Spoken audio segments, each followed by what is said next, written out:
रोहित शर्मा, विराट कोहली, अगर अब चाहिए सिलेक्शन तो फिर मेरिट बेस पे होगा उनका सिलेक्शन। आई मीन पहले नहीं होता था। अभिषेक शर्मा एशिया कप की परफॉर्मेंस के बाद नंबर 1 T20I बैटर बन गए और पीसीबी हार के बाद अपने प्लेयर्स को ब्लेम कर रहे हैं और मना कर दिया कि अब आप नहीं जाएंगे फॉरेन लीग्स खेलने। क्रिस वोक्स भाई साहब 15 साल का करियर समाप्त, ले लिया उन्होंने संन्यास।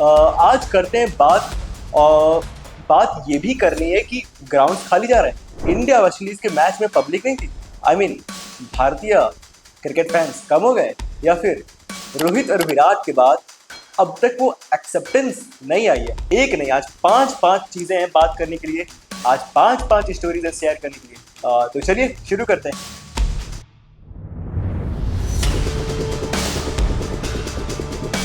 हेलो, कैसे हैं आप सब आई रियली होप आप बढ़िया होंगे। और स्टार्ट करते हैं रोहित शर्मा और विराट कोहली के मेरिट बेस्ट सिलेक्शन से।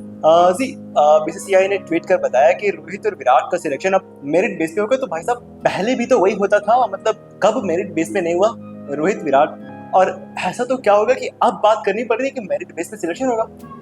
आई मीन विराट और रोहित बायस तो नहीं है ना, खेले भी तो इतना कमाल का है, तो जब इतना कमाल का खेले तो फिर मेरिट बेस बोलने की जरूरत तो आई थिंक है नहीं। तो रोहित विराट, हाँ ये एक चीज़ ज़रूर है कि आप एक चीज़ आप इसमें ऐड कर सकते हैं कि रोहित विराट जाएं और जाके जो डोमेस्टिक सर्किट है उसका पार्ट ज़रूर रह सकते हैं। विजय हजारे ट्रॉफी, सैयद मुश्ताक अली, रणजी ट्रॉफी, अगर वहाँ खेलते हैं अपने आप को और बेहतर बनाते हैं, पॉलिश करते हैं अपनी फॉर्म को, क्योंकि गैप बहुत बड़े हैं ना। इंडिया ऑस्ट्रेलिया की बात करें, वहाँ वनडे आप 3 वनडे खेलेंगे, उसके बाद 2-3 महीने का गैप रहेगा वहाँ पे अफ्रीका टूर से पहले। आप टेस्ट और T20 तो नहीं खेल रहे। अगर आप शुभमन गिल की बात करें, जो कि अब भारतीय 3 फॉर्मेट कैप्टन अब ऑलमोस्ट बनना गारंटेड है, तो वो तो खेले तीनों फॉर्मेट। तो विराट और रोहित पहले 2 फॉर्मेट खेला करते थे 2024 के बाद, लेकिन अब सिर्फ 1 फॉर्मेट। जब आप 1 फॉर्मेट मात्र खेल रहे होते हैं तो फिर ये एक चीज़ रहता है कि परफॉर्मेंस उतनी नहीं आ पाती। जो हम कहते हैं ना, form is temporary, class is permanent. वो क्लास जो है उसमें थोड़ी कमी तो रहती है, थोड़ा लेट डाउन तो होता है, क्योंकि आप एक ही फॉर्मेट खेल रहे हैं, बहुत लंबे गैप के बाद खेल रहे हैं, सो वो चीज़ रहेगा। तो क्या वहाँ पे 2027 तक मेरिट बेस पे विराट और रोहित अपने आप को रख पाएंगे, एक बहुत बड़ा सवाल रहेगा। लेकिन उसके साथ साथ रोहित विराट तो अपना काम जैसे करते रहे वैसे कर ही लेंगे, लेकिन एशिया कप की परफॉर्मेंस, भारत की बेहतरीन जीत और उसके बाद Abhishek Sharma number 1 T20I batter, अब ये बन चुके आईसीसी रैंकिंग में एकदम ऊपर की तरफ। T20I में नाम चला गया है यार। क्योंकि अभिषेक शर्मा के साथ ना एक चीज़ रहती है कि हम देखते हैं बहुत बारी कि अभिषेक शर्मा बहुत हाई रिस्क क्रिकेट खेलते हैं। जो बड़े बड़े शॉट मारते हैं ना, वो इतने आसान नहीं होते, और भाई जैसे लगते एफर्टलेस मारता है, कंसिस्टेंसी के साथ मारता है। आसान नहीं होता है कहना, क्योंकि अभिषेक शर्मा जब अच्छा खेलेंगे तो आप कहेंगे कि यार बहुत अच्छा खेला, क्या बात है शर्मा।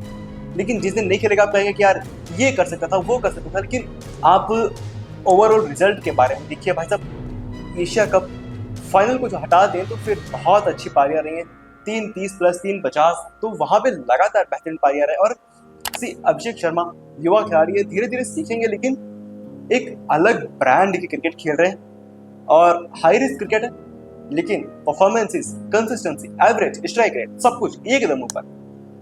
वो कहते हैं ना, रुकते हैं दरिया कहीं कहीं, झुकते हैं पर्वत कहीं कहीं, पर रुकती नहीं रवानियां, झुकती नहीं जवानियां। तो उस तरीके की क्रिकेट खेल रहे हैं आज के यंगस्टर जो भारत में। अभिषेक शर्मा, तिलक वर्मा क्या क्रिकेट खेल रहे हैं, और Abhishek Sharma number 1 T20I batter तो बने ही है। टेस्ट और वनडे में भी उनका नाम बहुत जल्दी देखने को मिलने भी वाला है, क्योंकि टेस्ट और वनडे कहाँ ही दूर रह सकता है यार, मतलब with the ball with the bat दोनों ही अच्छा किया।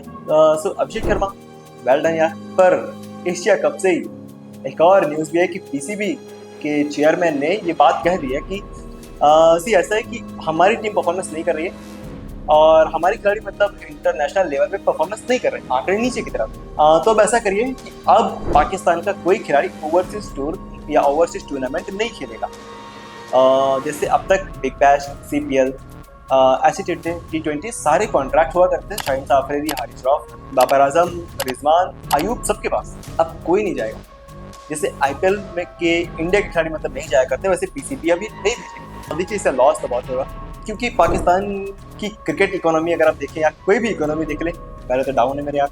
प्लेयर्स को उतना मौका नहीं मिलता कि अपने आप को पॉलिश करें, या कह लीजिए कि उतनी लेवल ही नहीं उनका इतना ऊपर, नीचे है भी उनका काफ़ी लेवल क्रिकेटिंग। और ऐसे में अगर आप बाहर की लीग्स नहीं खेलेंगे ना तो ये प्रॉब्लम है।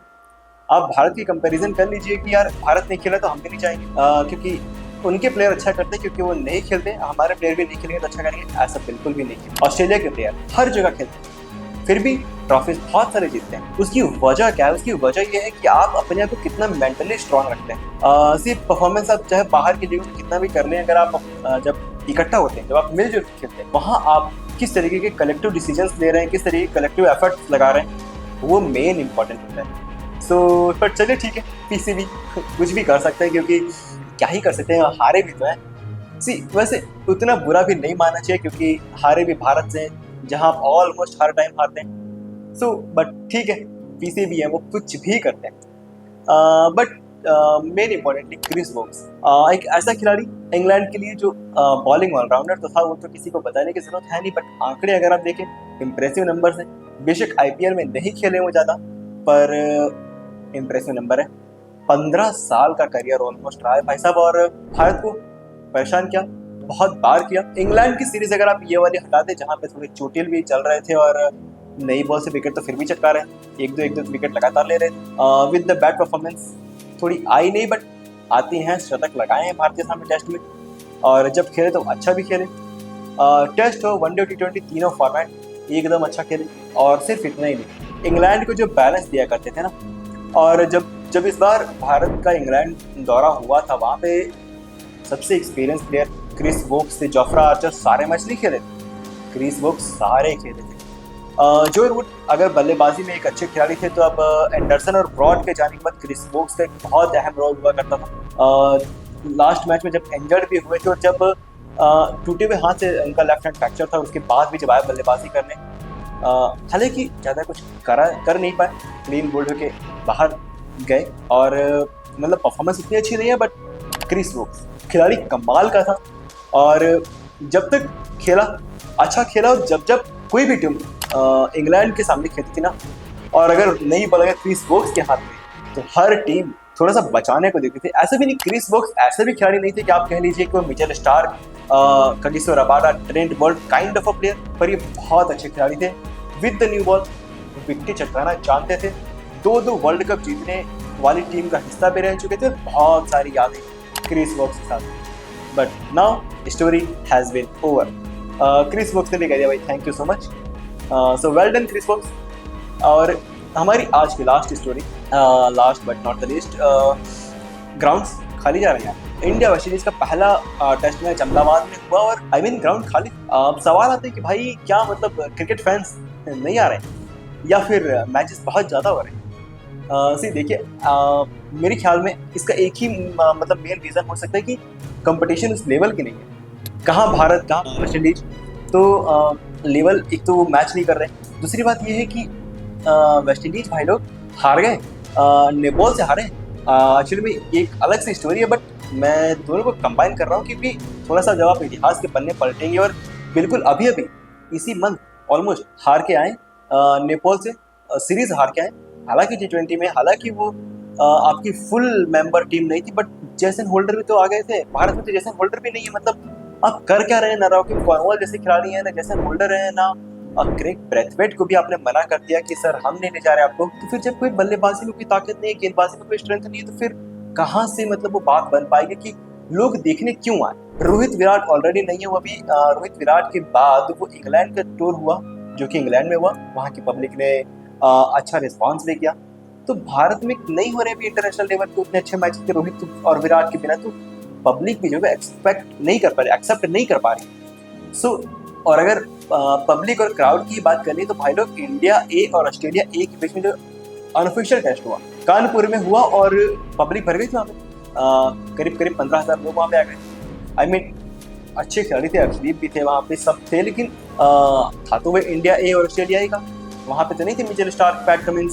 सो फिर भी पब्लिक आ रही है। रोहित शर्मा विराट के लिए रणजी खेलने जाते हैं, मैदान भर जाते हैं, तो मैदान भरना है, पर आप उसे सही से यूटिलाइज नहीं कर पा रहे। मतलब अहमदाबाद से देखिए, अहमदाबाद को ना बहुत बड़े बड़े मैचेस मिले, तो पब्लिक के अंदर उतना हंगरनेस नहीं है।